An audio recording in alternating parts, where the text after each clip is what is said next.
welcome back. Another episode of the Rough Rigs podcast. Looking a bit different today. Dude, pretty in pink. Pink like a pig. Yeah. Squeal like a pig. I like it. Doing it for the Sydney test. Yeah. I'm still reliving the great day. Still living there. It was a good day. One of the all-time days, wasn't it? A lot of signalling for 4. That was cool. Yeah. Getting up, getting a bit rowdy. Yeah. Yep. So the Indians in front of us, they were. She was cool. She was good though. And so was the old fella. He Yeah. was cool with it. He's like, I'm out here. Poor fella. Context. Before we all got there, this old Indian fella goes, "All right, boys, I'm going to get a drink. I'll be back." He comes back, India bowled out. He goes, "Oh, what happened?" Like trying to be funny. Yeah. And he goes, "Oh, I'm leaving for the Australian innings. It's probably going to be finished by the time I come back." He wasn't far off. He came back and we needed 13 runs. Yeah. Poor bastard. He was a good luck charm. Yeah. I wish he just stayed at the bar. Stay there. So, let's get into it. Yeah. Sydney was test. a rough day to be an Indian. Very rough day to be an Indian. Every day's a rough day. They turned up. I'm not gonna even acknowledge that. But yeah, cricket wise, they starting off strong. No Bumrah, no worries. No is what I Bumrah, like yeah, to say. yeah. Thank fuck he was sore. Yeah. And can you blame him? To be fair, they came out saying it was stress fractures. Fuck, it's far worse than that. Or they didn't even say.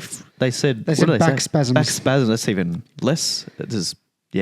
It's not niggly. back spasms. It just hangs around the old back spasm, but it's definitely not. You're not letting your country down for some back it's spasms. It's a disc or something, dude. He's a tough. Yeah, maybe it is stress fractures or something. It's something bad. Something bad. If Bumrah's not putting that fucking white jersey on, he didn't look that bad though when he was walking around. He seemed pretty. He looked a bit straight back though. He was trying to hide. He wasn't he wasn't hobbling when he walked up to the stage or anything like that. He seemed pretty in good nick. He wasn't ginger. Let's put it that way. I bet you there was a few painkillers hit before he went out just to really hide it because they got England. Yeah, they're coming up soon next for him, aren't they? So yeah, they're gonna. If Bumrah's fit for England, he's gonna swing that rock. They need Bumrah. If Bumrah's not there, they're gonna get pumped by England, I reckon. Yeah. If it's in England. Yeah, but not looking good for him. Well, Sydney Test had happened. Sydney Test did. Lots of things happened. 3 days. Yeah, over very quickly. Well, it's probably a good thing with the rain coming the next 2 days. Yeah, well, it hasn't stopped raining since, has it? So we got pretty lucky, really. Yeah. Otherwise, there would have been. Imagine the carry on there. If if India just get through. Let's say we need 10 runs to win or something heading into the day 4. And then the next 2 days are washed out completely. There would be. They'd be loving it. Yeah. You didn't technically beat us. I mean, they did. Yeah, we did. Yeah. But 3-1 it finishes off. So I think it's a pretty fair reflection, I think, to how the series was played and how kind of dominant we were throughout it. Agreed. But there were certainly moments that India could have had if things went differently, and it could have very easily went the other way. Could have been 3-1 their way. It could have been. It could have. Which, to be honest, I don't think they deserve to win at all because they were really dominated in every game, apart from the first game. I think we were still sleeping. I'm looking back on that game. I think we were asleep. We were just still sleeping. Well, Cummins, he was at the Coldplay concert, so he's it was obviously all expect Coldplay. Yeah. So Coldplay. Being Coldplay Doesn't fire him up. So it's just a bit flat. Yeah, he was flat. He was in his loving stage. Yeah. Needed some cum juice. AC/DC or something. Yeah, goes to an Metallica. Go to a Metallica or Akadaka concert. Just rip a head off. Get him in the mosh. Not a Travis head, I hope. Oh, well, no, keep his head on, please. For all intensive purposes. Please. But we'll get into the test match in a second. But I want to try our drink of the week. I'm very excited for this one. You'll need this. I'm very excited. I'm excited for your body. Your body's been screaming at you. So we've gone the spring water. The spring water from Woolworths, the home brand. We'll need it. Got to save those dollars somewhere, dude. 5-star health rating. We can't be buying this Fiji water. As you'd hope. Maybe that's next week. When the Bitcoin goes up. We're a water channel now. Yeah. Imagine we rate all waters. We'd blind test them. That'd be fucking funny. It's water. You get someone that's like adamant that like Fiji water or something tastes better, and you just it's the best. Put like tap water and see if they can tell the difference. But let's get into it, eh? Give it a try. Into it. Your body's gonna love you for this, dude.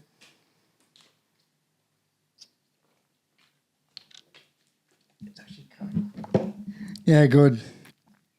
Well, hold on. I'll give you a POV. Will's body's rejecting this unknown source of liquid. I don't know what that is. It doesn't like it. It doesn't sit well, that. It's cleared out his system. And doesn't sit well. Yeah. He's grown hairs on his chest because of it. No, it's not bad. It's not bad. Anyway, it's a solid 10. Solid 5 out of 10. I think. Because it's cold. Water's good when it's cold. Yeah, it is. If it's warm, no good. Well, it's poisonous at that point, so... Yeah. Poison water. There you go. Can't trust it. Don't drink water. Yeah. About the test. Yes. Player of the series. Let's just start there. Bumrah. I think it was absolutely fair and warranted. What are your thoughts? 32 wickets at 13. I can see I can see both sides here. I think he was without a doubt probably the best player. Yep. But I don't know whether he was. Well, no, he did deserve it because he was the best player, so right? Dominant, He was the player of the series. Every time he went into bowl, they did look a completely different outfit. Yeah, fuck. The other bowlers that they had just didn't get anywhere near his level, and I think that's what hurt any of the Australian players getting it, because I think they all chipped in. You know, you had Cummins could have got it if there were shitter bowlers around Cummins. He's going to clean up all the wickets and it's going to make him look better. So I think, but by going off the stats and how good Bumrah was, the only thing is they didn't win the series. So is it the best player of the series, or is it the most influential player in getting the win? Because you very rarely see player of the series given to a losing player. I agree, but I think he was just that much better that he couldn't. Yeah, like look at him without them in the Sydney last session. Siraj got tired. Yeah, that tall bloke got tired, and then they had Rana for 2 overs. Game over. Thanks for coming. Yeah, ready. And Bo Webster was licking his lips, and which he did. Yeah, he licked them. They looked like even the first couple of overs. Siraj cooked. Shiraz and old mate steaming in, bowling 5 wides, and they just looked an absolute shadow of what they did without Bumrah. There was no one to kind of, and on that pitch he would have been dangerous. I'll tell you what, fuck me dead. I would be very scared. I would be very nervous chasing that total without 160 on that. Fuck me, dude. No, that's thanks. a long way away. That's like 300 against Bumrah. Yeah, seriously. Yeah. The form he was in this series, but also I think that that probably costs that, or should have cost him. I think just because he didn't play that last innings for mine. Well, when he was batting, I'm like, here we go. He's trying to reduce because he had to wait an hour and 10 or something if he was to bat, which he did. Yeah, but obviously the lower back was cooked. Yeah, like obviously he was just. Because even when he was swinging, it was swinging hard, but you could see he was ginger afterwards. Well, that's why I was surprised. Because he was swinging quite hard, I thought, back can't be that bad then, So yeah, I guess he just wanted to put quick runs, see what he could do. But they were just going to bowl short to him. Yeah. So, but there wasn't a real standout from Australia. Travis Head started the series well. Yeah. But the last couple of games he kind of fell away. Scored the most runs for the team. He did. But yeah, you're right. He'd fall away. But he just kind of fell away. He wasn't quite as dominant as what he was at the start of the series. So I think that hurt him. And again, Cummins, like I talked about, just the other bowler. I think you could probably give it to Boland, to be honest. But then, he's only played 3 of the 5 games. It's a bit tricky. Cummins probably should. It's the old Billy Slater treatment you get. Yeah, well, that's man the of thing. Series it's after playing, 1.5 games? If Bumrah wasn't so good, Cummins wins it. Not easily, but he wins it. Yeah. But Bumrah was just... Honestly, he was the closest thing to a perfect series I've ever seen. It's the most dominant that I've seen a bowler since Mitchell Johnson in that Ashes series. Like you could sense the crowd was so happy when they knew he wasn't coming. It was like, oh my God, thank fuck. Usman can bat. Yeah. He's going to score 35, 40. And how much more comfortable did Usman look? Like he looked like getting out every ball against Bumrah. As soon as you take Bumrah out of he's suddenly back to, the Usman that we know, and he was free flowing with his batting. He was, scored 40 off 50 balls, something like that. Said? It was insane. They said, what was the key to success today? He goes, they were Bumrah-less. I was just getting Bumrah. I was getting Bumrah. All series. I think he couldn't have summed it up any better. Yeah. So shout out to Uzi for that great call. Get him in the com box. Fuck Warner off. When Usman said, done with cricket. Yeah. Get him in there. Yeah. So, yeah. What do you think of the Sydney Test as a whole? I liked it. I thought it was very entertaining. It's very different to the Sydney Test that I think we're used to, where it's pretty flat. Shit until day 5. You know, there's normally a little bit of rain around, and you know nothing really happens. And then day 4 to 5, the pitch starts to wear, and you start to kind of get things happening. There's normally you know, the first probably 2 or 3 days is really good for batting, and you know, which is nice to see. Sometimes it's nice to see your team score bulk runs and your players score nice big hundreds. But it's also nice to see some entertainment and wickets fall, and I think that we got a really entertaining game. Yep. There's a lot of talk around the pitch whether it was up to scratch or not. But 1 out of 5, you'll take it. Yeah, you wouldn't like to see every game like that. No, but, fuck no. But I don't mind seeing that occasionally. Yeah. The ICC rated it as satisfactory. Yeah. Which I think's probably fair enough. Yeah, 100%. So it was, not good, but not shit. it wasn't bad enough to, lose demerit points or however the system works. I'm sick of all these demerit points and over rates and fucking.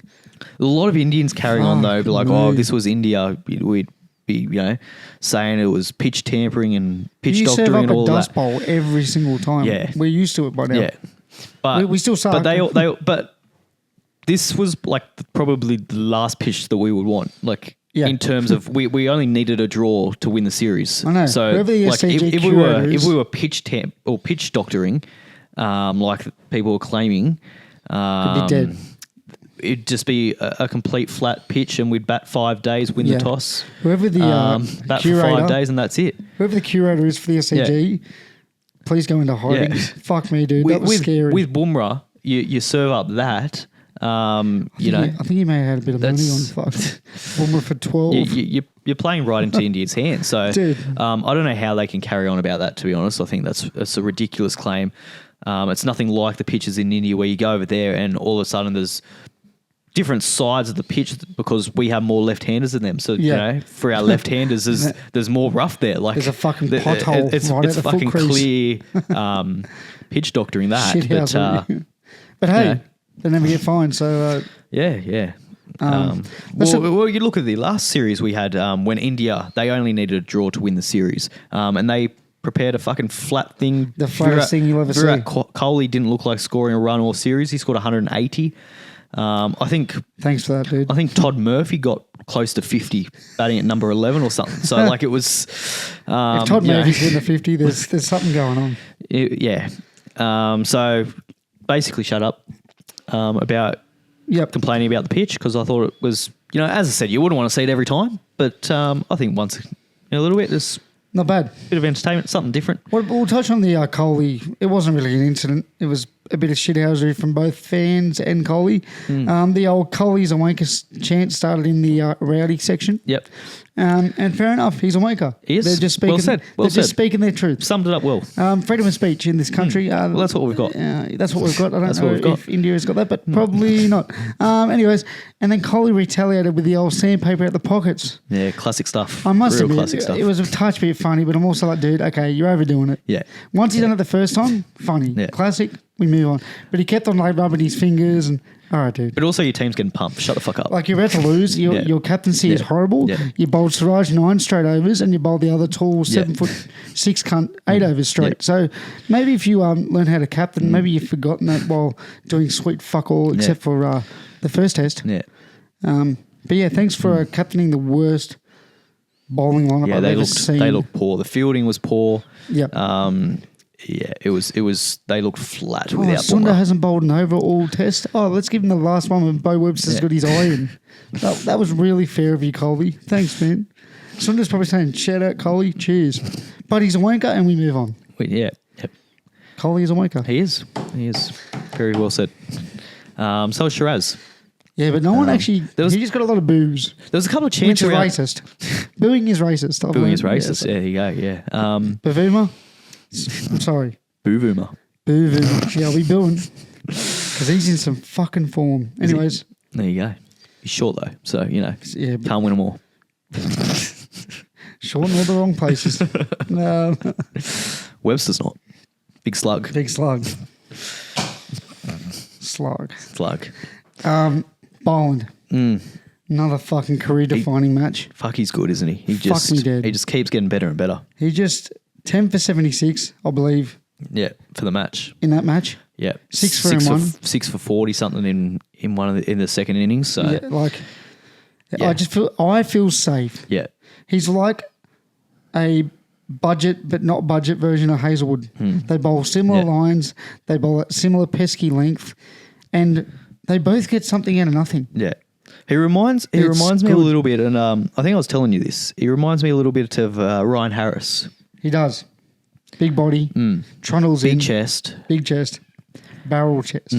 So bowl similar kind of paces. He doesn't bowl 145, but he's kind of consistently 130, 135. But he's just pesky. And he just hits a good line and length. He nips the ball around. Just enough too. He doesn't fucking off cutter it. He just nips it off the seam. Boom.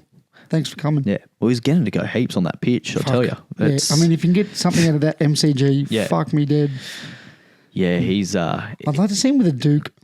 Yeah. Fucking hell. Well, he got hit around a little bit. Bazball. But, Bazball. So. I think they also lost, didn't they? They did. Draw. It's a moral victory. He moves up to 10th. Number 10. In the ICC ranks for Test bowlers. Which is quite incredible considering the amount of cricket he has played. And fucking every time they don't play, they drop down in the ICC ranking. So if he can get a consistent I'd love to see him just 2 years of just Scott Boland. Well, he's 35. In the squad. He's 35. We haven't got long. Yeah. If we're going to utilise him, it's now. Yeah. Right now. Yeah. I'd like to see him just for the next 2 years and just have him as he's just got to be there. Yeah, while the other three can sort out. Yeah. But I think you've just got to keep picking him. 100%. He's just too good. Well, he's in for the future test at the moment with Hazelwood's issues. Saddens me, but it's also nice knowing that we have a bowl and sitting there. There's also a lot of talk. I don't know, who do you leave out? Hazelwood's probably one of our best bowlers of all time as well. He's started last year. I think he averaged 13 in Test match. He's still averaging 13 in this series. I know he only took 6. Yeah, but still 6 for 13. Yeah, 6 at 13 is crazy. Yeah, but all of last year, he averaged I think 13 as well. That's ridiculous. And I don't know. Who do you drop? You can't drop him. Can you drop Stark? He gives you that variety though. Without him, you don't have that left armour in your attack. He's a little bit faster than the rest of them. Well, he gives good footmarks for Nathan Lyon. I heard the yarn that if it's a flat wicket, do you drop Lyon? And if you know it's flat and dead, you do. But and I'm the biggest Lyon fan ever.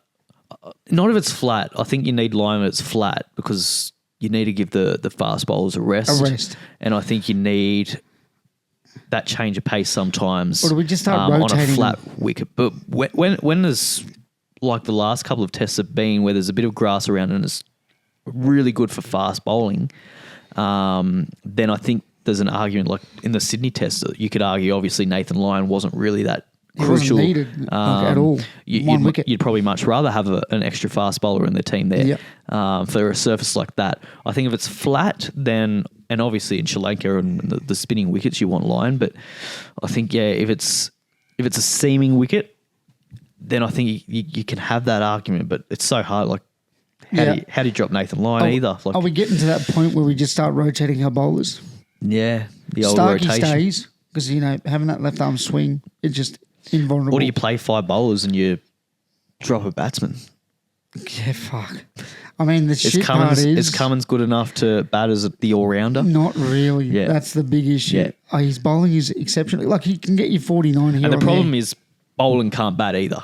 He can defend. But he's not going to get you partnerships. Josh Hazelwood cannot do anything. No. So probably not. I think it gets to the stage where we rotate the bowlers that are hurt. If you're hurt, you let the team know. Even if he could average 20 with the bat or something, you could almost pick him as that extra, not as an extra batsman, but you could put him in as one of the batsmen. Yeah. But you can't. I don't think with. Speaking of Sri Lanka, it's too long of a tail. Yeah, I agree.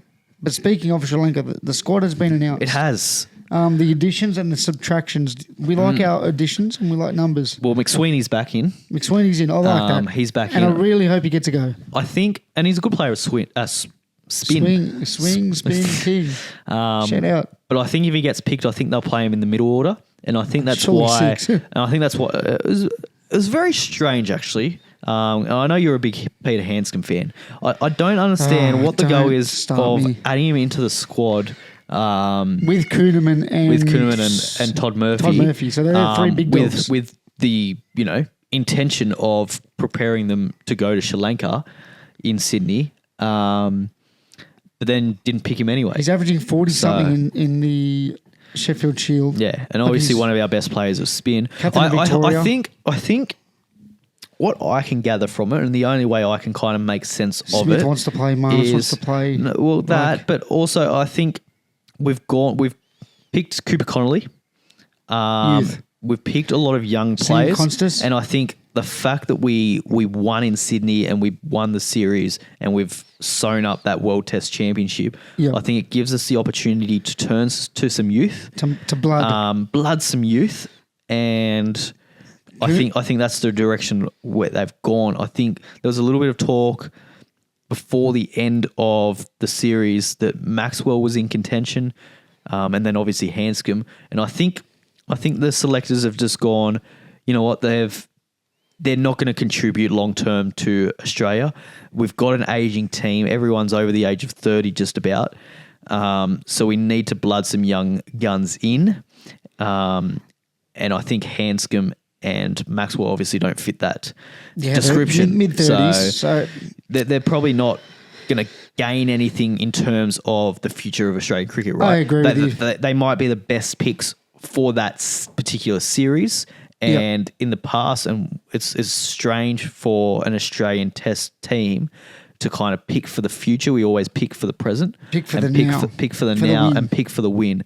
But I think it is an opportunity to prepare for the future, and I quite like the direction that they've gone. I really like the selection of Cooper Connolly, whether he gets a game or not. But I think having him around the boys in the squad, in that environment, touring overseas in a foreign country that's very, very different to where he plays in Perth. We suck there too. We suck there. I think that'll be really good for him. We can't beat Sri Lanka. It's definitely not going to be detrimental to him. No. That's for sure. So I think these young fellas, as we've seen it with Konstas, they don't give a fuck. Confidence is just always there. Yeah. It'll never fail. Yeah. I'm upset. Why would you, the only thing, because I'm a big Hanscom fan, it's well documented on this podcast. Why select him like you said? Why, unless he's pulled out with a hamstring randomly or something. As I said, I think it's because when he was selected in that initial squad in Sydney, that was before we won the series. So I think had we have lost that series or lost that game, and we needed at least one win in Sri Lanka to sew up that World Test Championship spot, then I think we pick him because we pick for the now and we pick our very best team for this moment to win this game. And I think that's why they've gone without him, and they've gone for someone like a Cooper Connolly. I don't think Cooper Connolly gets picked if we lose that series. Is important to win. Well, everyone stays the same. Your Smiths, your Heads, your Marnuses, your Careys, your Inglis. He's obviously recovered from that injury, so Inglis is in. Yeah. So Inglis, Cooper Connolly, Todd Murphy, Matt Kuhneman. Yeah. Are the additions. The rest are your Usmans, your Smith as captain, your Travis Head as vice captain, Marnus. And the dropouts, Hazelwood obviously still carrying whatever injured. That injury is, calf I think it is. Yeah. And Pat Cummins dropped. Dropped. Not rested. Nah, dropped. Not the pregnant wife. That's just a facade. He's dropped. George Bailey goes bang. Yeah, so when Fox Sports get a sniff of that he's not been rested, he's been dropped. Wait till you see stripped of his captaincy. Captaincy dropped. Captain dropped. Captain Cummins dropped. That's going to be the Fox Sports article, so gear up for that, rough rigs and fans of cricket as a whole. The old clickbait cucks. Yeah. But Boland's in, which is good. And Boland, he obviously, if he didn't keep his spot, I think there'd be a fucking riot. Yeah. In Bay 13, it'd be it'd be a they wouldn't be happy. A punch on the CA. Cricket Australia would be getting into a punch on. So what do you think of the squad as a whole? I like the squad as a whole. Who do you think gets selected for game one? If you're picking the team right now, well, there's a bit of talk pick 11, around don't pick a 12. Head opening and Konstas dropping out. Don't like it. What's the point? Because his heads perform well opening in the subcontinent before. I think he opened when we toured India last time, and he averaged about 50 opening the batting. Let me go back to your point. What's the point if we're trying to blood youth? Well, that's what I want. That's what I want to get to. I think with the situation now and the squad that we've gone with, I think you've got to pick Konstas and give him that experience playing in the subcontinent. Yep. Now, just quickly, I want to get to Konstas in a minute. Yep. I want to get to him too. We'll get to him, and we'll touch on him in a little bit, because there's a few things I want to ask you with him. Yep. But we'll go through this first. Okay. Pick your 11. Game 1. I'll go Konstas and Khawaja opening. I think Khawaja is one of our best players of spin. I think he's almost the first one picked, if it's to be not honest. handsome, it's him. Yeah. In my opinion. And with that talk around, blooding the younger people in, you still need those experienced players to lead them around, and he's a great person for that. He's so relaxed and he's so, easygoing, and I think he's really good for the younger people to come up to and have a chat with just about life. Yep. Because, it can be tough playing in these foreign conditions. I guess they wouldn't have much experience. And, Zero. He's really good to mentor through that. Yep. So I think, those two as your openers. I think Marnus at 3, Smith at 4 probably pick themselves. Yep. Head at 5. Webster, I think, has done enough to maintain his spot. 6. I think you could potentially go Connolly at 6 if you really want to. What are you picking? You're the selector of your squad. This is your squad. Who's your 7, 8, 9, 10, 11? I think you just go Webster just with how well he performed. He doesn't deserve to be dropped. And he's only just warming up. Yeah. Give him a run. I mean, he's only 30. Like, he's still got a good, 5 or 6 years left in him at least. The only thing that makes me want to go Connolly is just because we got Cameron Green coming back anyway. So, but how long is that? Webster probably loses. The old back, dude. Yeah. You never know with the old back being 6 foot fucking 10. And a huge body. Like, not just 6'10", a huge body. Marsh is the other one dropped out of the squad that we didn't mention. But Paul Marsh. Yeah. From Alan Border to, no one talking about it. It's been rough. It actually makes me a bit sad. Yeah. Paul Marshy. Yeah. And he gets ducked the other night. Yeah, that was tough to watch. That was tough to watch. I did feel bad for him there. First ball. Was ripper. Thanks, shout out Tom Cooper. God damn. But yeah, I think I'd just go Webster. I'd probably give him one game each, to be honest. I'd give Webster one, I'd give Connolly the other. Yep. Okay, I like that. I think. Who's your bowlers? I'd go Boland, Stark. I'd go Kuhneman and Lyon, I think. Kuhneman. I think the left armour just gives that a little bit of variety. Yeah. I think Lyon and Todd Murphy are very, very similar bowlers. I think with all due respect, Todd Murphy is like Nathan Lyon from Wish. Yeah, I don't think there's anything wrong with saying that. So I think they're just too. I think they're just too similar. If you're playing two spinners, you want that little bit of point of difference, and I think the left arm of Kuhneman. You are left-handed keeper. Oh, Kerry he'll get there. See, no, actually, Starkey's taking the gloves for me. Yeah, handsome. You can do it all. So I've got a similar squad. I've got Konstas 1. Keep, as you said, what's the point of fucking changing it? If we want to blood, keep blooding. Usman, obviously. Yep. Marnus 3. Yep. Smith 4. 5. Who'd you have? Head. Do you reckon they move him down just so we can have a bit more of a slap? Do you get Bowie up 1? No. I'm going to go Bowie 5, Head 6. No difference, but why? I don't know. Why not? Okay. And I like the bowlers. I was pretty much going to do the same thing as you for the same reasons. Boland, he's played 3 matches. Fucking keep going. Yeah. He's hot. He's hot, baby. Yeah. Don't stop him. Don't stop till you drop. Starkey, Kuhneman, and If the pitch is an absolute dust bowl, right, and you want to play 3 spinners, you have Murphy, Kuhneman, and Lyon. Who's your fast bowler then? You going Stark or you going Boland? Stark. Yeah. Just because of those first 6 overs. I'm the same.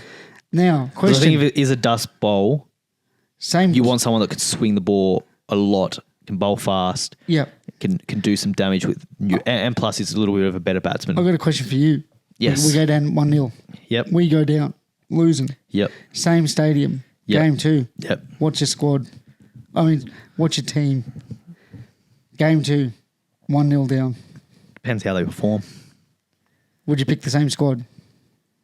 Just off the, because then I've got the reverse question for you. It just depends on right. what the performance is like. If I think Konstas is the one. If he goes out and he just looks like a fucking fish out of water, which he will, but he'll somehow score 50. Yeah. Plus. Then you could talk about, I guess, going head up the order, and you could bring in McSweeney into the middle order. Yep. I like that. Now, second question. We go up 1-0. Do we just fucking give all the blokes that don't get to go a go? Does Inglis keep? No. Does Konstas, Connolly, McSweeney all enter the squad? No. Nothing to lose. It's 1-0 up. No. Nothing happens to this test match. No. No. No. Smith's not going to want to be dropped. Smith won't get dropped. It'll be Marnus. Marnus won't want to get dropped. He won't, but he'll have to. So I don't think they'll change it. If we win the first game, I think they'll go the same team. You reckon? Yep. What's the point of taking over Connolly then? McSweeney. Numbers if someone if gets we lose. That's our predictions. Yeah, I think they just flip the squad if we win the first one. No, I don't think boys, so. Have a go. Like you'll keep your Usmans or whoever. Imagine they just throw McSweeney into opening him with Konstas. That actually be pretty funny. No, the only things that I think you could change, rest one of the bowlers. That would maybe be swap out Carey for Inglis. Inglis a run with gloves. Yeah. But again, like what player doesn't want to play? That's true. It's true. You're playing for a show. You want to be there. As they're getting older, it's not like you're like, I could do with a rest. I think they're all pretty keen to go. So as they're getting older, they want as many games. Yeah, that's true. Yeah. We'll talk quickly on the Big Bash. I just want to bring up one thing. Daniel Sams and having a mind blank. Cameron Bancroft. Yeah. They had a collision going for a catch. Yeah. Connolly hit the thing. Speaking of Connolly, he hit the thing. They ran in at knots at each other, not looking at the ball, just trying to track the ball, but fuck, that was scary to see. You knew it was bad when there wasn't a replay. Yeah. First look, you're like, oh. Yeah. Oh. That'll do me. They're just showing Connolly looking over in the general direction. Yeah. And now they're bringing up random stats from the pink test. It's so... Yeah, let's throw to a highlights package now. Sam's got absolutely pumped, but I think Cameron Bancroft wore it more because he fractured cheek, facial something. Yeah, fractured... He's fucked his face.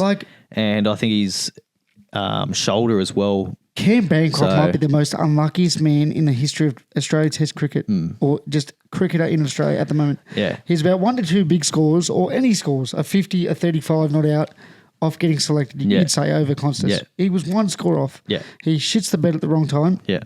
He then goes, all right, I'm doing good at this Big Bash thing. I'm looking real good. I might get selected for Sri Lanka. Who knows? They might give me a crack. Now he's probably gone for the season. Yeah. You got to feel like, I do feel for him. I actually feel for him. But at the end of the day, it's drop catch. It's $2. So, I think it was more Sam's. $1 each.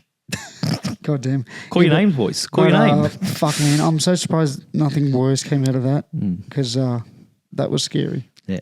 That was gruesome. It's not hard. Call your name. Yeah, no, fuck that. Come on. The bright lights, dude. Simple things. You're in Perth. Fuck that. The women's Ashes. Yeah. Well, before we get on to that, I want to ask you something about Konstas. Yes, he's hot. What do you make of him? What do you make of him? I like it. The attitude, I love it. Just enough without being a cunt. It's perfect. Yeah. It's park cricket meets professionalism. Yeah. It's just enough to piss off one of the world's greatest players of all time. He lives in rent free. If this was, in a rental crisis, he's living in rent free. Yeah. So it's not easy. It's not easy. Hey, $600 a week, and he's living in these Indians' head rent free. Sarcasm. But if this was like a Travis Head or someone like that who's been around for a while, has earned their stripes is the words that have been used. On the back. Fair play, and you're like, fuck it, he can do what he wants. Yep. Do do you feel any different when it's, a young player that hasn't really done much in international cricket yet? I think Konstas has brought it. Do they deserve to kind of do what you want? Yeah. We had to deal with Warner for 16 years. I like the youth and the. But again, Warner earned his stripes. Did he? He lost them when he fucking cheated. He was a cunt, no question. But stripes come peeling off once he cheated. I like it. He's brought a youthful energy to the group, and you can really see it. They fucking really get around him. Yeah. When have you seen Smith jawing to anyone? Jawing, like he talking, yapping. Ah, right. He doesn't talk to anyone. Next minute, he's just drawing. He's just in the dressing room, just drawing pictures of flowers or something. Sudoku. He's yapping to Gil. Gil, you don't want to get out before the lunch. You don't want to get out. Like, when does Smith do that? Only because Konstas is fucking 8 meters away doing his random walk-in thing. I like him in the team. Yeah, I'm sick of hearing, oh, he's cocky. You need cocky. I've got no issue, to be honest, with his behaviour. I don't have an issue with that. The way he, talked to Bumrah, I think good on him. That was cool. He's backing up Khawaja. He had to go at Khawaja. He defended Khawaja. He's standing up for his mate. Fair enough. He can carry on a bit. He can talk. He's got every right to do that. Jog on. So I've got no issue with that. I'm still not convinced with the way he was playing. I've seen him. And the reason I say that is because that's not his game. Like, I've seen him in Shield cricket. He can bat normally and bat well. Like, he's got a good technique.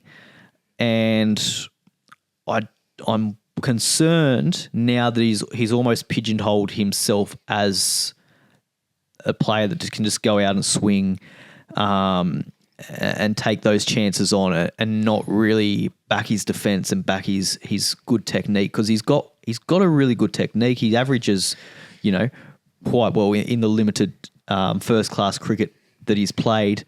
His strike rate isn't overly high in first-class cricket. It's about 50, 55. He gets aggressive and towards the end of the innings, but the games that I've watched him play, he starts off quite solid, builds his technique, and then once he kind of gets through and he gets his eye in, then he starts to kind of expand his game a little bit, but he gets himself in first. I'm worried that he's going from ball one. And look, if it was a technique to combat Bumrah, and it was a specific plan for Bumrah because he knew, look, the cunt's good, he's going to get me out. So I might as well just have a swing, put him off his line. That's all well and good. If that was the case, good on him having that confidence to do that and execute that plan, and he did that in Melbourne. Yeah. My concern is that last innings in Sydney where Bumrah wasn't there. To be fair, he was a big reason we won that game. Like, not one, but like that ball was dead by the fourth over. Yeah. Like, you could see it. Only the tall bloke was getting it to move. Yeah, but they weren't. It wasn't Bumrah. It was Shiraz. He's wasn't moving much anyway. So that's what I mean. I think there was an opportunity there for him, and a couple of shots, nice little clip off his pads through mid wicket that looked real class. And then he just kind of, let's face it, was just a fucking slog. And he held out. So I hope he's not happy enough with 20 odd off 20 balls. It's not going to make you. It's not going to win Test cricket games, and he's not going to keep in the squad for long periods of time if he keeps going about it that way. I'd like to see him just calm down a little bit now that he's not facing Bumrah and give himself a bit of a chance. Yeah, because he's not going to be consistent batting like that. Yeah, I agree. He won't be. But the only thing I like is, look, hindsight's a crazy thing. Day 4 and 5 would have been washed out. If he doesn't get 23 off 17 to allow Usman to open up like Usman did. I think he was 41 off 50, which is very quick for Usman these days. He's normally a 25 off 70 operator. He's if he doesn't get us off to that start, I don't know if we finish winning that day. It could have been pushed to day 4. So I'm okay with it because it got us to day 3. We won. He got us off to an electric start. He forced them to field change. He forced them to be more defensive, which gave Head and Bo Webster just singles galore wherever they wanted to put that. Thanks. Thanks. Cheers. Bad captaincy too by Kohli, but I agree. I hope he doesn't play like this all the time. Yeah. I hope he adjusts to it. If they're bowling full and you can't get onto them, go for the ramp. It's there. That's what it's there for. Yeah. Full of a length ball. But if you're getting bowled poo, as you said, put it away. Yeah. With your technique, your skill, your eye. But again, but take your as risks. you said, Khawaja scored incredibly quickly. Didn't take a risk. One risky shot. So that's it. But he's a vet. It's like he knows his game. He knows his strengths to his weaknesses individually. Whereas Konstas is fucking 19. Yeah. He's faced the world's best, so it can only go better from here. Really. Yeah. I just hope that innings didn't fire at the him up. MCG didn't kind of get into his head, and now he thinks that's the way he's got to play all the time, and that's him. Because he won't be in the team for long if he keeps playing like that. Yeah. It'll come off occasionally, as we saw in Melbourne, and it'll be good and it'll be entertaining and we'll love it. But just you can't be consistent when you bat like that. You're gonna consistency. You're gonna hit one in the air. So 100%. I'd like to see. Yeah, he looks good. I like what I see. It just opens up Usman. I'm just not even thinking about Konstas. Do what you want, buddy. Usman's flourishing off it. It's amazing to see the difference. Someone taking the pressure off Usman. Usually he's the pressure soaker. He soaks it all, but Konstas said, "Hey, you good, Uzi? Yeah, me and you, bros." So I was happy with it. Let's talk about the shithousery quickly before we touch off this completely. Yeah. The shithousery of the Indians. Let's touch on it. First, it started with the cheating scandals down at fucking Manuka Oval or fucking Montfarville, wherever they were playing. Fucking umpires, Sean Russell or whatever his name was, nowhere to be seen. Since that, he said, "You're cheating. You're scuffing up the ball." Yep. Ball's going to change. Slap on the wrist. Slap on the fucking nothing. Like proper nothing. Bit of you're a cheat. Someone got fined. Fucking big deal. Yep. We move on. Yep. If that was us, it'd be all over front page, back page, middle page. Then we move on to the Kohli shoulder charge, which really, I think, started the aggression. Yep. It was controlled aggression from the Indians, but it was getting to that aggressive stage. I didn't mind the shoulder as it was. We get the shoulder, we get some firiness for the next 2 hours. Cool. It was awesome. Okay, Kohli was going on with it.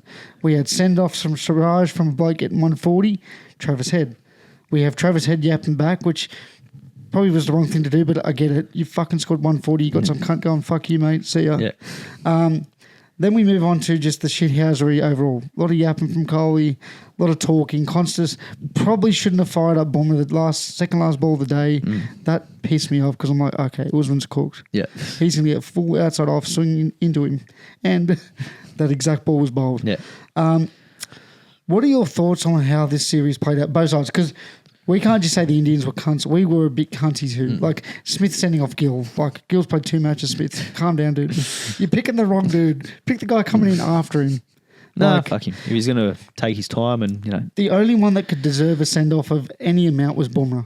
Yeah. He could take his shirt off, throw it at you, and you would just have to cop it. I like Scotty Boland. He gave a little send-off too at the end, a little clap. He's so quiet about it. I know. Just a quick little word on it. Like, even Scotty, he's probably saying... He doesn't, Like, you never see any real emotion. Even when he got 6 for 7 at the MCG, it's just like a little finger in the air, little doing the old finger wave. It's like when you're passing someone in traffic. Yeah. But, what are your thoughts? And then Kohli obviously finishing off with the sandpaper gag, I guess you can call it. Look, I like it, to be honest. I like the cuntiness from both sides. I like it. I like it. I like good banter. So do I.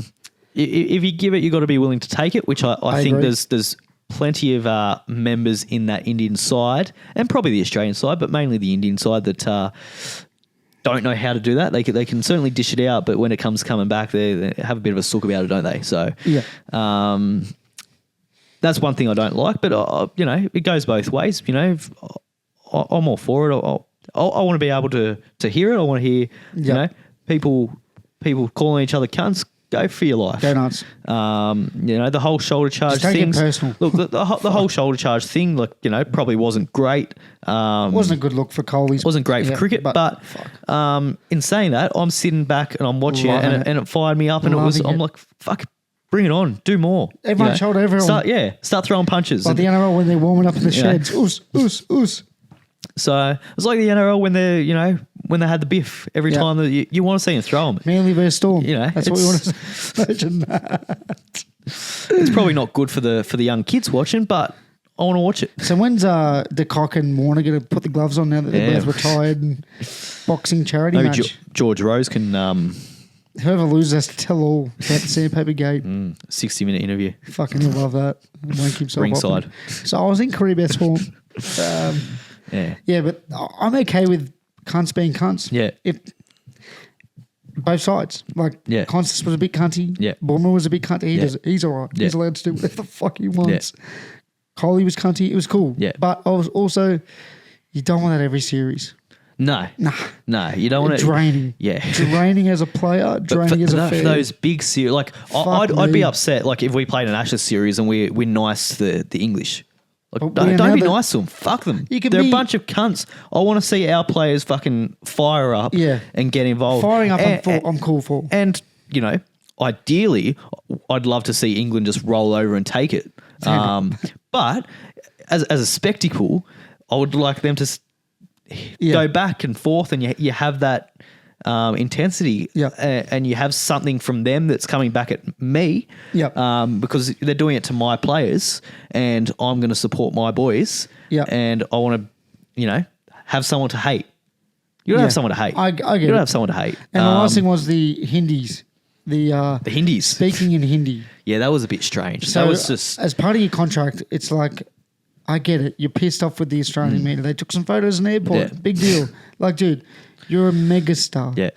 I thought that was a bit shit house. That was just weird. That was just weird. That was probably the most cuntiness thing they did. Yeah. Like, come on, bro. Like, brother. You're generating so much money for both sides. Like, it wasn't funny. Like, it wasn't something that they did that was like, fuck, that was pretty good of them. Like, boys, well you just played. got Well pumped. played. It was just like, they lost and then they're coming and speaking Hindi. Like, I don't give a fuck. I'm not listening to it anyway. I'm not really listening to what the media is. For the Indian fans that are, like, they've just gotten pumped. It was, I don't know. I don't think much about it, but I think it was just strange more than anything. It was just like, why? What was the point of that? Just picture this as an Indian fan. If your team's just been pumped, you want to find out how the camp's going. Oh, sorry, I'm not replying to you, and then just speaks in Hindi. Yeah. They're probably going, bro, come on, dude. We just got rolled over. Yeah. Give us something. Yeah. But anyway, they lost, so a bit of karma, I guess. So, there you go. Yeah. Captaincy, what did you think of the captaincy for India? Captaincy for India with Bumrah. They had some captains, didn't they?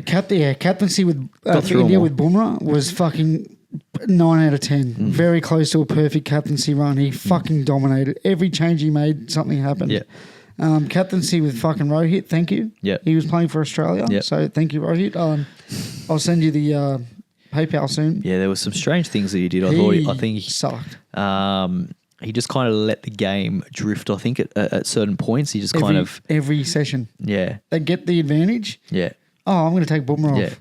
Yeah. Dude, he was very kind of defensive. Like when they were 9 down at the MCG, and it was Boland and Nathan Lyon and that partnership. I think they had one slip at the time. It was like, why? There were a lot of balls that went through the slips in that partnership. And I just, they're going to flick one off the pads for a single here or there. Very strange. I thought he was shit. Yes, and technically, Australia and Pat Cummins were really good with everything. I look back to that MCG game, and Pat Cummins turning down singles because he didn't want to face Bumrah. Just smart things. Was that Marnus? Yeah. Shout out to Marnus. You'd never see that in the past. I think the Australian teams in the past, they wouldn't be able to put their ego aside and be like, actually, Marnus is probably a better batsman than your number 9. Yeah. So things like that, I think that's what's good with Cummins. He can put his ego aside, and it doesn't matter what he looks like, but he plays a percentage as well. Yeah. He's a percentage playing captain, and more times than not, it's going to pay off because that's what percentages are. Cool, calm, and Cummins, dude. He's just cool. He just doesn't yap. He just gets through his work. Now, Bowie Webster, before we completely jump on, he played fucking fantastically. He did.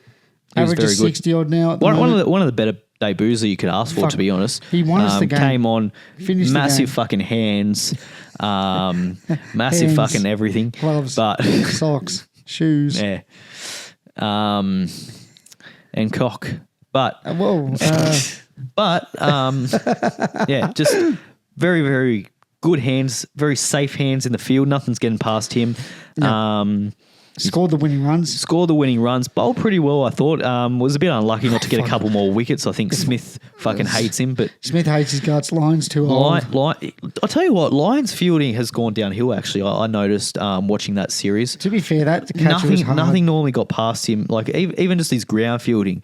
Normally, he was diving along the ground and they weren't, tremendously easy stops, but he'd normally get them straight away and bring it. There was just a lot of missed fields from him, and he's an old man. Nothing too bad. Nothing went past him for 4 or anything like that. But there were a few that just little. I mean, if you had to call that little bobbles and things like that. If you had to call that catch diving for Bo Whips, I would have cried. Yeah. That would have been a screamer. Yeah. There's not too many people what a great taking debut, that. as you said. Yeah. Fucking awesome. I really like the addition to the squad. Yeah. He looks comfortable, and he's applied his trade in first class cricket for a number of years. The last 3 or 4 years, he's been exceptional. He's really been on the improve. I think he averages over 50 with the bat over the last 4 years. Did you hear? Which is outstanding, and we've spoken about it in the past how tough it's been. For batsmen in this country breaking into the squad in Shield cricket, no one averages almost above 40. Like if you average 40 is the new 50. 40 is the new 50. He averages above 50. So, and at Belrive Oval too, he plays most of the games, which is obviously pretty good bowling wickets. Yeah. There's normally a bit of grass on the pitch there, and he's done well. So yeah, it's shout out to him. He came out at a weird situation. I wouldn't say it was tricky, a weird situation in that chase. Yeah. And he just steadied the ship to start. Yeah, it wasn't close enough where it's kind of like you just got to show up. Yeah. There was still work to be done. There was a bit to do. If he had have got out, there's all of a sudden you're into Carey and the tail, and then there's a little bit of pressure now. So big time. He did really well, and he showed class well beyond the amount of probably not his years, but games that he's played. Yeah. He certainly, by looking at him, you wouldn't know it's his debut. Did you? He'd look like someone that's played 50 games. Did you hear Gilly as he was coming out in the field on the coverage? He's like, Bo Whips are plenty of inches there. There certainly was dead silence. Yeah, and then Isha would have loved that. Someone pipes and goes, yes, he's 6'6", and then Gilly just muted the mic, just quietness. Shout out Gilly. Yeah. Shout out Gilly. Good bloke. Good, very good bloke. Went to the. Have we spoken since that podcast? We went to the Great Cricket Live show. No, that was the night of our last podcast. We went to the Great Cricketer live show. Yeah, Great Cricketer. It was fucking awesome. Ponting was a bit cagey, a bit nervous. Didn't really know how to act. Yeah. They pulled... he had his Channel 7 shirt on. Yeah, he had his Channel 7 shirt on, even though he's doing it just for the game. Yeah. Love of the game sort of stuff. Gilly comes out from the crowd and he just lets rip. Yeah. Just story that you've never heard of. He didn't have his Fox shirt on, I'll tell you that. He didn't give a fuck. He even said, I probably shouldn't be saying half this shit a day before the test. But he loosened up Ponting got loose. Ponting as well. Yeah, so the old that chef, was good. The beef and bourbon. Yeah. How good. Shout out punter. Shout out punter. Shout out pup. The most hated bloke in... Shout out Darren Lehman as well. Most hated bloke in Australian cricket. Pup no one likes him, do they? It seems. No one really does. Yeah. I haven't met an Australian cricketer that's said a nice word about him. There have been some good ones that have fucking... There's been a few that I've seen, and yikes. No one's really a fan. Ponting backed up the tan on Kadich's fan story, so you dare say it's true. Well, fucking hell. Yeah. Shout out. Would you shoot, marry, or kill? Shoot them all. Yep. Women's Ashes coming up. I'm actually keen. Yeah, I'm not that keen because I like what I'm excited for the Test match itself. I don't know about the schedule. I can't get around the one days and the T20s. I want to see more Test matches. Like, how good was the 5 tests? Was it 2 years ago? 1 year ago? I don't think they ever had 5. It was a 4. They played a few tests. I think they've only ever had one. I thought it was a few. I think they've only had one. And it was fucking hectic. They had 2 in a summer against 2 different teams. I think they had India for 1 and then the Ashes. I could be wrong, but I swear it was the Ashes. I think they've only played 1. I'd love to see a 3. You probably can't do 5. There's probably not enough support to do 5. But I'd love to do 3. The Test. Monica. No, MCG. Ooh. Yeah. Any I'd love to see a 3-test series. You can throw in it maybe a couple of 1-days and T20s around it. But all this fucking dilly-dallying with every format. Normally it's the test matches first, I think. It is. And then it's the 1-days and T20s. I just don't get the one. Give them 2. Yeah. The women's test matches are actually gone. Yeah. It's offensive. They're great to watch, the test matches. And they're getting bit, bro. Some of these young girls coming through. And I think, again, it's the same thing with the schedule. Georgia Vole coming through. Same schedule we've got for Australia, for the men's team. Like, there's the 1-days and the T20s at the start of the summer. I don't give a fuck about them. Neither do I. I'm not really watching them. But then once the test series start, I'm all keen. I'd love a 1-day series now. Like a 1-day series between Australia and India. Five test match series. How good? Yeah. I'm all keen for that, but they've fucked it with the Big Bash, and they don't want to. If you want to, I don't know. But I think with the women Ashes, it's the same thing. Like if you're gonna play the test matches and the T20s and have it that way, put the test match first. Yeah. Get everyone watching excited. Build it, and then you have your 1-days and your T20. You'll get more interest. 100%. No one's. There's probably going to be some people, but you're not going to have as many people. Watching the 1-days and T20s when you have that first, I don't believe. Exactly. When you've got the test that's free, that's at a good time. And the proof is in the pudding, right? It is. And I do like my pudding. But big fan of his pudding. But the proof is in the pudding with the Australian men's team and how irrelevant 1-day cricket is over the last few years since they've changed that. And I remember the 2013-14 Ashes series. You had the big series, Mitchell Johnson did his thing, and then you had the 1-days and you had your T20s after that. And people were keen because they got around the Ashes. They've got Mitchell Johnson. They've got those players that have left a mark in that series. They've got the English players that, they hate and they want to see get out. There's that fire. There's that, little bit of tension still there. Yeah. And people tune in and people watch it. And it was one of the, I think they sold out pretty much every game. And then the T20s to finish, it was a nice way to close the summer. Yeah. I think they've fucked it, to be honest, the last few years. I think it should be at least. They're prioritising. I get why, because they don't want to take the 1-day and the T20 players away from the Big Bash, but you're killing international 1-day cricket. So yeah. No, I agree. You're prioritising a domestic T20 competition over your international 1-day. It's like, as I said, you have India coming now, bringing over Pakistan and have a tri-series with that. That would be fucking huge. It would be massive. Having India and Pakistan play 4 out of the 6 games. Fuck it all. That'd be off its nut. You have something like that. All of a sudden, everyone's interested in 1-day cricket again.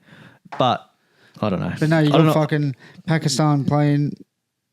Who are the South Africa? Yeah. We had Pakistan playing Australia at the start of the summer for some reason. For no reason. But the women's cricket did, you're right. They should fucking build it up with 2 tests, at least 2 tests. Really build it. Free to air. Fucking get everyone. All the young girls that are playing, they'll be watching. Yeah. I'm watching. Yeah. Georgia Vole, Elise Perry, these young names. Phoebe Litchfield. She's fucking here. She's not even doing that well. Yeah. We want to see her bounce back. No, she's in for a big one. We got the studs coming in. We got fucking Vole. She's fucking having a hit. Yeah.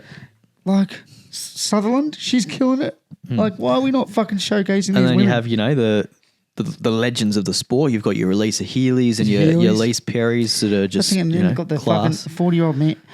Better than women. Shut up. Like, what are you doing on the couch? Sitting there, watching them. Yeah. Enjoy it. Shut up. And it's day-night test too, exactly. which is excellent. Good time to watch. It works. You get home from work, you chuck the cricket on. It's on. And the girls fire up. Perfect. There's a bit of shit talking to the girls from last year or whenever it was a few years ago. I'd like to see one at a bigger venue, like your MCG or something. Yeah. And I'd love to see one at a North Sydney Oval, something like that, like a boutique ground. Yeah. Montarville, St Mary's. Because they normally get a decent crowd to North Sydney Oval. And it's a smaller ground, which works well. It's a little bit tricky watching Watching the girls at the MCG when they either got to hit big boundaries, which, with all due respect, they're not going to, or they bring the boundaries in, and then you're so far away from the action. Yeah. So I'm still keen, but yeah, I don't know. I just think they've fucked it with the scheduling, to be honest. But I have a question for you, and it's just come to me. I want to ask you right now: Ponting, Pup, Cummins. Yep. Who's been the best captain? Now take teams into account.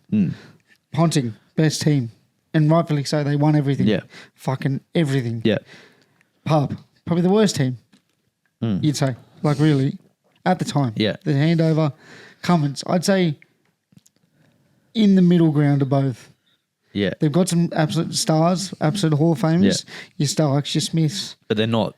They're not Ponting's fucking Ponting level or Haydos at one point and Langer, Shane Warne. Glenn McGrath. Who do you think's been the best captain as of right now? Because I used to think Pup, but now I don't like him as a bloke, so he's right down the bottom. I think tactically he was very good, as hard as that is to admit.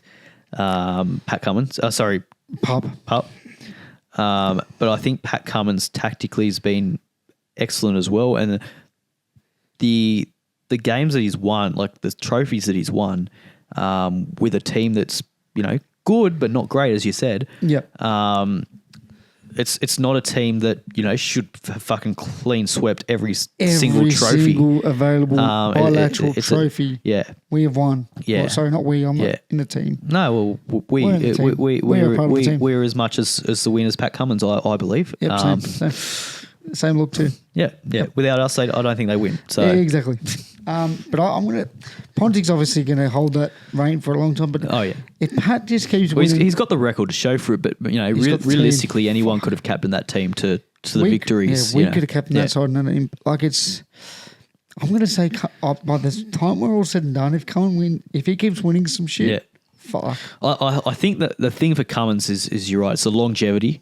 Yeah. Because he hasn't been a captain for overly long it's been a few years. He'll get 5 or 6 more years. Yeah. But when you look at Ponting and Clark, who were captain for a pretty fair chunk of their careers, and one was coming for the other. Yeah. The other's job. Yeah. But I think if you can get a kind of another 5 years out of Paddy, and they continue to win and rebuild, I think because there's going to be a period where we lose a lot of players, and it'll be interesting to see how that goes there and that transition period. And if he can handle that well, then I think he'd be right up there with probably best of all time for me. So do I. But I don't think he's quite done enough to judge him fairly at the moment. I think he's a good leader because, you look at the way Konstas is speaking about him. Yeah. Away from in the media. Yeah. Konstas treats him like it's his dad. Yeah. I love this guy. Yeah. He comes up to me every session. How you doing? What's up? I think the environment that he's created is the safest, most welcoming shit ever. Pup, if you weren't ready to kill someone, you weren't getting selected. Yeah. Hence by Andrew Simons, who was such a nice, happy-go-lucky. He just wanted to go fishing. And he was just such a ball of energy. He got under Pup. He just... Yeah. His form dropped off a cliff, and it showed because he went from punter, who used to love him. Punter used to love him. And I don't know, nurturing I think goes a long way in this younger teams. So do you want to bring up the ICC and their possible changes? Yes. Well, there's been a bit of talk, hasn't there, about I think it's Jay Shah? The BCCI president, who's now the ICC president. So there's no conflict of interest there. No, just money in his pocket. But he's come up with a brilliant idea, he reckons, for a two-tier system where you have they probably deserve it. Lost, so. England can join them. But you have your top teams, so England, India, Australia, probably New Zealand, maybe South Africa. At the moment. Well, they're in the World Test Championship, aren't they? So automatic selection, really. So you have that. And then you have your minnows, I guess, your Afghanistan and your West Indies. Probably the West Indies and Zimbabwe's and Bangladesh's and those guys, and they form a tier 2, and they all play against each other. I do not like this at all. I think it will be the death of Test cricket. Yep. Because those lower tier nations, there will be no interest. West Indies are struggling enough. They've got a little bit of a like you saw. They came out to Australia last year, one of the all-time wins of all time. They've got a whole new following now because of that. There's fans, there's kids watching over in the West Indies. A small nation beats Australia. No way they're going to get popularity. There's kids watching over in the West Indies that now all of a sudden they want to play Test cricket. Yep. That was it worked. And they went through a period of the West Indies. Where no one wanted to play Test cricket. They all wanted to go the T20 route. Make the money. Legit. And which, fair enough to them. Yep. But it's killing their Test team. But now with Shamar Joseph and the likes, and they're starting to, they got that famous win over Australia.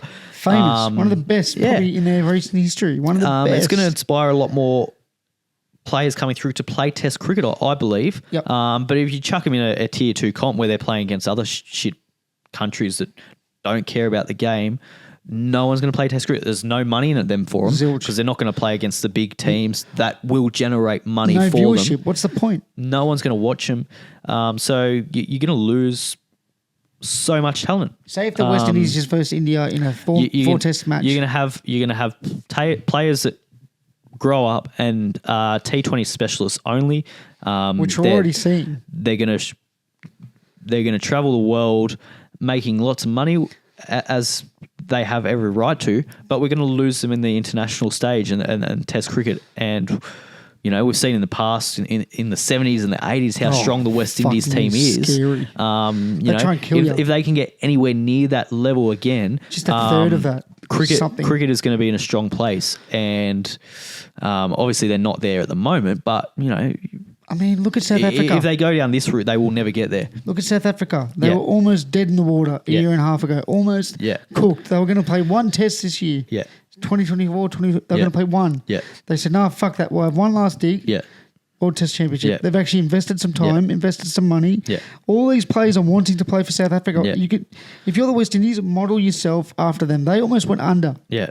We almost lost some greats. Well, when they basically dropped their entire Test team to play their T20 league against New Zealand, I was extremely concerned about the future in South Africa and South Africa cricket. They've been one of the giants for a long time. It was always, Australia, South Africa have great battles. Jacques Kallis. They were always kind of up around 1 and 2. They'll stay in the Test Morne in the Test rankings. So Philander. Look at those names like Faf du Plessis. Yeah.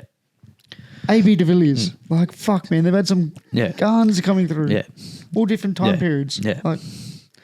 So, I think it will absolutely kill Test cricket. And the whole reasoning is basically so India and Australia can play more, England and India play more, fuck England that. and Australia Get play over more. yourself. They'll play every 2 years instead of every 3 years. Now, what that will do is cheapen the product because if you're playing India every second year, then all of a sudden, who gives a fuck? Yeah, exactly. The whole reason this was, the Ashes is so great is because it doesn't come around very often. You got to wait 3 years. If you fuck it up and you lose, you got to wait another 3 years to get it back. And the media really sells it. If you're playing every year and a half, an Ashes series, there's nothing behind it. Then all of a sudden, it just cheapens the product. Yeah, it's still going to be the Ashes, I guess. There's still going to be interest in it, but you're going to lose a lot of people. You're going to lose a lot of people. Look at the T20 World Cup. Of your casual fans that tune in because it's like saying, the NRL matches that get the highest ratings are, the big rivalries, South Sydney and they'll play once every 3 years. And the Roosters. Well, instead of making them play twice a year, let's make them play 6 times a year because that'll get the credit. No, it's just going to lose its value and lose its significance in it. That's something special. Agreed.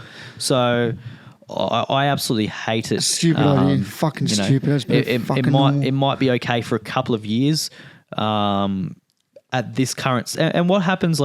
There's been talk about like a promotion and relegation. Like, how does that work? What happens if India and England? Like, England are seeing 6th or 7th or something in the World Test Championship later. Relegated for what? Are they going to be relegated? Then you lose England, who's one of the strongest Test playing supporters. Doesn't Watchers, supporters. They always get the crowds. They get the viewerships. They get behind Test cricket. The media really sells it too. You put them in the second tier, and you lose. They're playing Zimbabwe, Yeah. and then Afghanistan. Respectfully, Yeah, no one's You're just watching. not going to have the interest, and it's going to kill one of your top One of the Test playing top dogs, nations. Then what happens then? I want to see Lyon versus Stokes. I want to see Yeah. Jofra versus Smith. Yeah. I want to see Martins versus Jofra. Yeah, I want to see Anderson. Oh, he's not there anymore, but Anderson, Warner. yeah. You know, But you don't want to see it every year. You want to see it. space it out. Yeah. Every 2 years, Yeah. 2 to 3 years. It's like the T20 World Cup. We've spoken about this quickly. Like every 2 years, it loses like, oh, we won. Yeah. Yeah, you won a Mickey Mouse T20 Yeah. comp that happens every 2 years. Well, Cool. If you Like, cool. at the moment we play India for one summer, we have the Ashes for another summer. Then the next summer we might play New Zealand. Then the next one we might play South Africa. We might Build play it. the West Indies. Yeah. And that works well because you have your two big series that people show up for. Then you've got the ones that might not be as big, but they still get numbers. They still grow the game. Well, we've unearthed some talent. And you're seeing new people, you're seeing new teams. New toys. You've got plenty of players, people in this nation that are from New Zealand that tune in for the Australia New Zealand game. Agreed. So I just think it's just stupid. 3.5 weeks ago, no one knew Sam Konstas. Yeah. 3.5. Unless you're a cricket As nufty, Sonny would say, it's stupid. stupid shot. Yeah, but 3 weeks ago, we didn't know who Sam Konstas was. Yeah. Unless you're a fucking Sheffield Shield nerd Yeah. like we are. Yeah. You didn't know who it was. A year ago, who the fuck is Shamar Joseph? Yeah. Oh, he just won in the fucking Yeah. game and did 6 laps around the fucking Brisbane. On one leg. On one leg. He had no toe. He Yeah. was toeless. So you're right. It just brings something exciting to the Yeah. game. What have you got left? Let's get on to my Bitcoin update or my Dogecoin. For fuck's sake. He's invested 100. It's down to 600, I'm going to say. It went up for a little bit. There was I have minutes? actually been checking because there was a day that it spiked and I was almost back up to 100. to 40? It's gone down like 4% today, so probably not good signs. We're down to $83. So Give it up, dude. It's fucking... it's coming good. It's coming Wrap it good. up. No, it's coming good. What's this Big Maccas? things. What's this Maccas I'm seeing? Maccas thing, yes. So last week, obviously, we had some issues. Yep. Me and the old Maccas. I mean, you, not we. There's no we in this. There was big problems there about my points and about the things that I could redeem. Well, it's been fixed. They've listened, Yep. so I can go into the app now. Get your triple cheese. Obviously, Grimace is watching. Big fans. The Who's hamburger, big Ronald McDonald. He was tuning in, and he's fixed it. He's apologised. Yeah. So it's back to normal. Yep. It's all good. And, Yep, and yep. speaking of Grimace and his mates, they're in Australia now. So Grimace came down obviously with the Grimace Shake, and he's doing that. He's brought some friends along. How do you So know now this? there's the whole squad. There's Mayor McCheese. He's Who around. the fuck is Mayor McCheese? There's the Hamburglar. He's around. Is that his miso? Nah, he's just the Hamburglar. But with cheese. Mayor McCheese. Yeah. He's Who's that guy? there's Officer Big Mac. Oh, who the fuck's that? Now we're just adding fucking... Nah, there's the bird. What's her name? I don't know. I think she does things with chips. Oh, Big Bird from No. Sesame Street. I'm telling you, there's people. Have you not? Macca's... I don't even know. Characters. Mascots. Would help if I could spell Mosquitoes. Yeah, there you go. You've not seen the Hamburglar. I've seen the ham. Who the fuck is Captain Crook and I Mayor don't know that McCheese? Here Officer we go. Big This Mac. is the bird. Birdie the early bird. So Birdie it's the just early Big bird. Bird. It's Big No, Bird with no, a no, pink no. suit on. No, she's in attempt Why is to Grimace encourage green? diners to eat breakfast. Why is Grimace green? What the fuck's going on? Yeah, I don't know. That's a Is it his... strange one. Who the fuck is Fry Kids? They're just adding fucking Fry names. Kids. Are they the little nuggets? You don't act like you don't know. Don't you dare lie to me. Let's see. I know Ronald, the Hamburglar, and fucking Grimace. Who are these other phonies? Well, because they used to have a Do you remember the TV show? That's what I remember, except for the duck. No, I don't, I don't remember the TV show. There was a TV show. See, I so remember- there's Big Ronald. Yeah, I remember right? Ronald. We Who know doesn't- we know Ronald. We're going to put this photo up for reference so people aren't very So confused. there's Grimace. We Yeah, know Grimace. we know Grimace. He made a special appearance. He did. The Hamburglar. Friend of the show, Grimace. He did. Hamburglar. We know him. He was at all the parties when you were a kid. He was there. He was the cheeky one. Stole him. And he'd give you the hamburgers. No, he stole them. He was a cunt. I don't know the bird. The bird. The bird? No. You don't know the bird? No. She was, I swear she did something with chips or something. I don't know.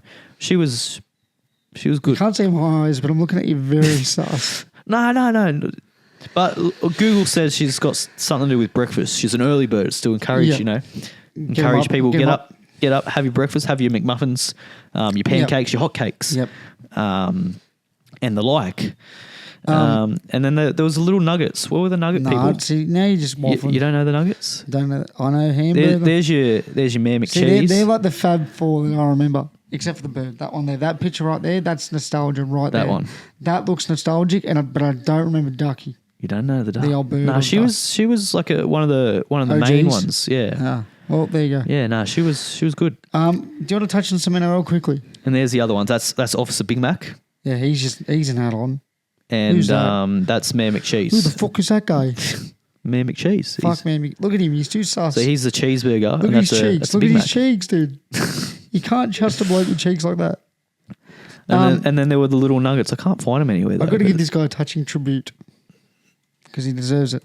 So get on with your nuggets and...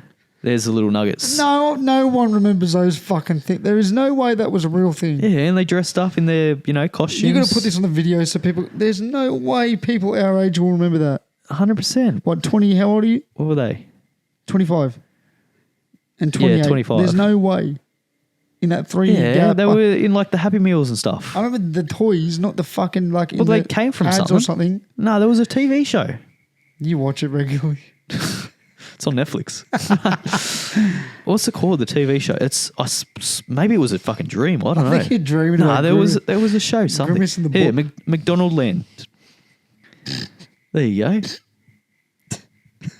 Macca's Magic Bus. There, McDonald's and Dodds. I don't know. That could be something. British television crime drama. That's probably not it. Don't think that's it. Yeah, I remember there being a show, but I don't remember. What's his name? McBaird. Mayor McCheese. Fucking commercials featuring they were just commercials. See, I told you. I'm telling you. You're lying to me. Frank. He was Grimace. Anyways, Tohu Harris. We're not watching this, are we? That's anyway, Monsters Inc., dude. Crossover. Tohu Harris, he's retired from the NRL. Yeah. An absolute workhorse. Someone who probably will never get the credit he deserves. Played 117 games for the Melbourne Storm and 117 games for the New Zealand Warriors. Pretty crazy. He played 117 on both. A lot of games. I think he had to retire to injury. I don't think they've released it, but I'm pretty sure. No, he's come out and said, I can't play. Yeah. I'm fucked. In all meanings of the word, he was a fucking warrior. That brother would just truck nut. Yeah. He'd be taped up like fucking the Michelin Man, and he'd just keep on keeping on. He was the true captain at that Warriors side, and they're going to dearly miss him. Like, they've let go of a few forwards, and they're not really... They've got Fisher Harris, but now they've lost Tohu, and playmaking 13. Yeah. Shout out to Tohu. Thanks for the good memories. Thanks for breaking my heart a few times, scoring tries against the Sharks. But yeah, shout out to an absolute warrior. Like proper. Every word of the meaning. Like he's just a gun. Proper gun. Enjoy retirement. He's probably going to have PTSD waking up in like a cast or wrapping his knees and calves. And that's it for me. NRL news. Yeah, that's kind of it. See the clip of Raj Raja? What's his name? Sevo. Did you see it? I tagged it. Yeah. Did you like that? Yeah. He did well. Didn't score though, did he? Running off the fucking back fence. He slowed down pretty quickly. Bit of fitness issue. He made the break and he was good for about 20 metres and then he slowed right up. Where's Gutho? Usually Gutho's here. He was asking him to catch him. He's like, oh, that's not Gutho? Shit. I think he got chased down by a front row. Frank Leroy Lars. Fuck, that's a name. What a throwback. But yeah, that's it. I'm done. That's it. Yeah, go to Maccas, get your... Don't go to Maccas. Hungry Jacks. Meet some... we're meet your in friends. the old Smith Optics. Here they are. Yes. I've been wearing the Smith Optics. Smith Visions. Optics. And Smith Visions, episode 17. He first got brought up. Bought him. Didn't put in the discount code. Was pissed off. Yeah. Put in the discount code. Told him. Can you please give me a discount? They did. Mad dogs. Very good. Not selling them, but fuck, they're good. I look directly into the sun. Fuck you, son. Nothing's stopping me now. There you go. So if I drop a catch, just abuse me. All right. All right. See ya. Fuck you, Siraj.